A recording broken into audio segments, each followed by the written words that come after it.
Bienvenidos a En Contacto, un podcast del Colegio de Periodistas y Profesionales en Ciencias de la Comunicación Colectiva de Costa Rica. Actualidad, debate, opinión y mucho más en este capítulo de En Contacto. Bienvenidos a En Contacto, el podcast del Colper de Costa Rica. Mi nombre es Gabriel Santamaría y los voy a estar acompañando en este segundo episodio de la tercera temporada. El día de hoy vamos a hablar de cómo cobrar por nuestros servicios profesionales. Nos acompaña Andrés Sandoval, quien cuenta con más de 15 años de experiencia en finanzas, egresado de la UNA y el TEC, actualmente asesor financiero. Muchas gracias por la invitación.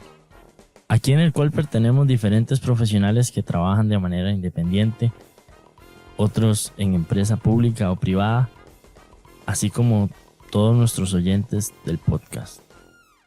Andrés, contame, ¿cuáles son los primeros factores que una persona debe considerar al ponerle precio a sus servicios profesionales? Excelente pregunta. Es muy importante y le voy a poner un ejemplo. Cuando nosotros decimos, usted va a comprar un producto o un servicio, uno dice, ¿cuánto cuesta eso? Realmente ese producto, un ejemplo, cuesta 25 centavos de dólar. Una cosa es el costo y una cosa es el precio. Entonces, cuando hablamos de este tema, lo importante es que primero usted tiene que diferenciar cuánto es su costo y cuál va a ser su precio. A nivel de costo, usted debería hacer una lista de todos los factores que usted necesita para dar este servicio o vender este producto, ¿verdad? Aplica para servicios y para productos. Entonces usted lo que va a hacer es, es mano de obra, ejemplo. Entonces es mi tiempo. ¿Cuánto vale mi tiempo? ¿Cuánto vale mi hora? ¿Okay? Segundo, ¿cuáles son los recursos que yo utilizo? Pueden ser herramientas de software o puede ser inclusive si usted alquila un espacio, digamos, de un profesional de la salud, pongamos un ejemplo que alquila un consultorio o cierto edificio o bueno, si usted ocupa para dar su servicio a alguna bodega o lo que sea, ese alquiler también es parte de ese costo, pero ahora uno dice, pero ya nos estamos yendo un poquito más arriba. ¿Cómo hago yo para identificar o diluir ese costo de manera justa entre ese costeo unitario para mi servicio? Entonces, básicamente, cuando tenemos primero el tema de un costo tan grande, digamos, por ejemplo, de un alquiler o etcétera, para el servicio, es importante diluirlo entre el volumen de consultas o el volumen de servicios que yo dé para, lógicamente, hacerlo de una manera equitativa. Entonces, en resumen, lo primero es que usted tiene que comprender qué es un costo, qué es un precio. A nivel de costo, ¿cómo llegamos a calcular nuestros costos? Tiene que tener claridad de todos los elementos que involucra usted en dar el servicio. Desde la mano de obra hasta los elementos o herramientas que usted utiliza, inclusive el espacio. El espacio es un poco más difícil de diluir, pero nada más simplemente tratar de hacerlo entre los volúmenes para tener claridad de ese costo. Cuando usted aterriza ese costo, usted dice, este servicio vale, voy a decir un ejemplo, $50 y yo lo estaba cobrando a $45. Realmente ahí yo estoy teniendo una pérdida. Entonces lo primero es diferenciar esos conceptos para empezar a aterrizar estrategias de precio justas y alineadas al mercado. En tu experiencia, ¿es mejor cobrar por hora, por proyecto, por entrega? ¿Qué desventajas y ventajas se tienen cada una de estas? Sí, depende del modelo, ¿verdad? Los tres son buenos y va a depender mucho del servicio. Si usted me pregunta, por ejemplo, nosotros trabajamos por una manera integral, entonces no cobramos por horas, ¿verdad? Algunos servicios van a requerir por horas porque son un poco más de corto plazo o requiere simplemente algún ajuste, ¿verdad? Que puede cuantificarse por hora. Pero digamos que tienen sus diferencias dependiendo del servicio brindado, ¿verdad? Entonces, te doy el ejemplo personal. Nosotros hacemos un servicio integral, por ende, no cuantificamos por hora, sino que digamos que es por un proyecto que vamos a hacer a nivel de el servicio que usted va a dar. En el caso de nosotros, un servicio de asesoría financiera, que incluye herramientas, horas, etc. En el caso de cualquier profesional de la salud, periodistas, sea el sector que sea, es importante saber cuantificar cuando yo debería dar un servicio simplemente de mantenimiento me refiero a un mantenimiento del servicio como tal, ¿verdad? O bien simplemente consulta, tal como lo maneja un doctor, ver una consulta privada es simplemente una consulta, algo breve, ¿verdad? Entonces ahí podría aplicar un poco más el modelo de hora. Igual considerando la pregunta anterior de los costos. Pero cuando tenemos un proyecto de más mediano plazo, sí es importante desarrollar, digamos, ese plan de trabajo para ir definiendo cómo va a ser el proceso de cobro. Entonces, entre ventajas y desventajas, pues creo que todos funcionan y no son excluyentes como tal, sino es definir primero el nicho al que usted está dirigiendo su servicio y ver dentro de ese nicho cuáles son los distintos niveles de servicio que usted puede dar. Algunos van a ser por hora, otros van a ser por proyecto, otros van a ser por entregable. Ahora, ¿qué le ayuda cuando son proyectos más grandes? Le ayuda el tema de ir desarrollando un plan de cobros también al profesional, digamos, en este caso, para ir diluyendo y también generando esa confianza, ¿verdad? Ejemplo, no me vas a pagar el 100% del proyecto porque lo vamos a desarrollar a través de 6 meses. O este servicio que ustedes como profesionales van a dar, lo van a diluir a través de 5 meses, de 3 meses. Entonces también el tema por proyecto también ayuda a tener un flujo de caja sano y ir diluyendo también y generando una confianza a la persona a la que se le da el servicio. ¿Qué señales indican que un profesional está cobrando por debajo de su valor y cómo puede uno subir el precio sin espantar al cliente? Sí, es una muy buena pregunta. Cuando hablábamos en el inicio lo del costo y el precio, ahí hay un tema que un profesional debe tener claro, que es otro concepto que vamos a introducir en este punto, que se llama la ganancia y otro más, el margen de ganancia. ¿Okay? ¿Cuánto yo me estoy ganando por ese servicio? Si usted no tiene claro cuál es su margen de ganancia, que es simplemente la ganancia, es la diferencia entre lo que me costó ese servicio, ese producto, y el precio que yo le puse al público, el precio de lista. ¿Verdad? Si yo compro, ¿verdad?, un vehículo, me cuesta $10,000, el precio es $20,000, digamos que la ganancia fueron 10,000. ¿Verdad? Entonces digamos que el margen de ganancia fue de un 50%. ¿Ok? Entonces esos son conceptos que uno tiene que tener claro. Cuando usted cuantifica eso, ¿cómo usted se da cuenta realmente si está perdiendo? Cuando ese margen está muy bajo, ¿verdad? Ahora, usted me preguntará, Andrés, ¿cuál es un margen general? Bueno, depende mucho del servicio que uno dé. Hay servicios de consultoría que tienen un margen de 10%, hay otros que tienen de un 30%, hay otros que tienen de un 50%, inclusive más. Eso depende mucho del modelo de negocio y del modelo de costos que tenga el profesional. Pero es importante tener claro el margen de ganancia. Lógicamente, cuando ese margen está negativo, nos está diciendo esa diferencia, digamos, ya no es una ganancia, es una pérdida. Podríamos darnos cuenta de que estamos cobrando por debajo de lo que deberíamos de estar cargando. Ahora, ¿cómo subir el precio o cómo generar valor? ¿Verdad? Yo diría eso.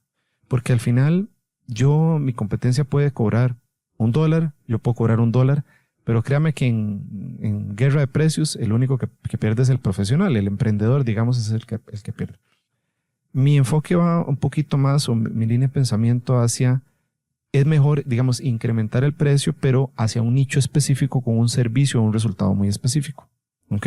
Entonces, ahí hablamos de otro concepto que sería el nicho.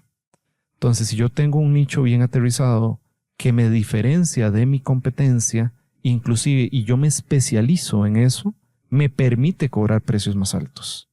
Y ahí es donde viene ese detalle, ¿verdad? Porque hay un dicho que dice así, el cliente que viene por precio se va por precio. Pero si yo fidelizo un nicho, encuentro un nicho, preparo una oferta para ese nicho y lo puedo especializar, me puedo cobrar más caro. Entonces, inclusive, ni siquiera es el precio, sino es hacia quién va dirigido. Entonces, ahora, eso es a nivel de una oferta grande. Andrés, ¿cómo podría yo subir mis precios? Bueno, realmente todo sube y los precios tienen que ser revisados y los costos deben de ser revisados porque también no suben los costos y los márgenes deben de ser revisados. ¿Cuál es mi respuesta concreta? Revise el valor que usted está dando en ese servicio y trate de enfocarse en dar más valor posible para que de alguna manera inconscientemente en su cliente ideal, usted lo que le está entregando es un over-deliver, que le va a permitir a usted generar esa seguridad como profesional de cobrar más, pero también el cliente se va a sentir que barato lo que pagué y realmente te estás cobrando el doble de tu competencia. Pero diste más valor, aumentaste, digamos, tu valor percibido, diste un valor en tu servicio y eso te permitió cobrar los precios más altos. ¿Qué tan importante es tener un contrato o al menos un acuerdo por escrito? Y no tanto necesariamente por la parte económica, pero también porque, bueno, el cliente me está pidiendo esto y esto y esto y ahora me está pidiendo esto y esto y esto extra o ya no quiere esto. Por ejemplo, ¿qué recomendaciones nos das? Sí, el contrato en definitiva siempre debe existir. Okay, un contrato es un documento formal que me va a ayudar a mí a quitarme algunos baches del camino, pero también le va a dar seguridad y protección al cliente.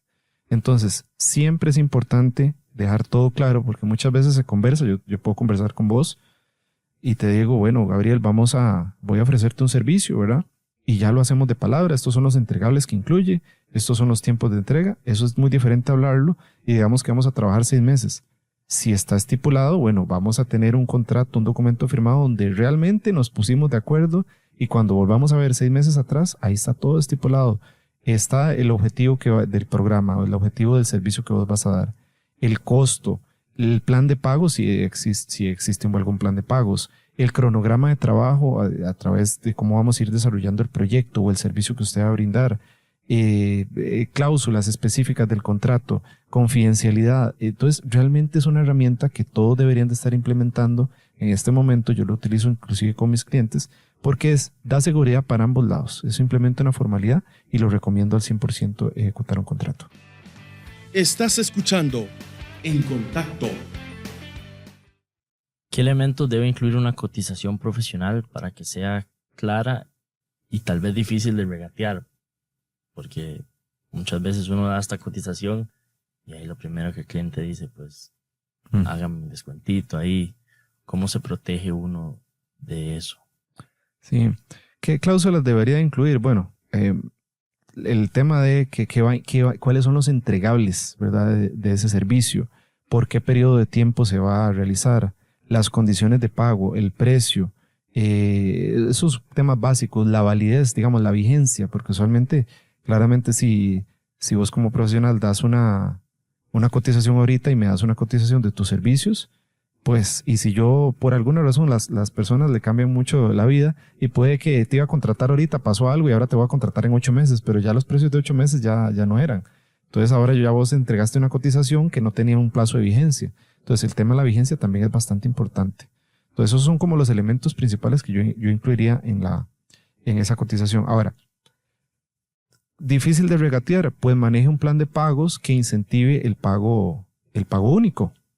Lo que llaman el paid in full. O sea, yo te puedo hacer una cotización en este momento, Gabriel, y yo te digo, bueno, te mando la cotización ya con los elementos que mencionamos.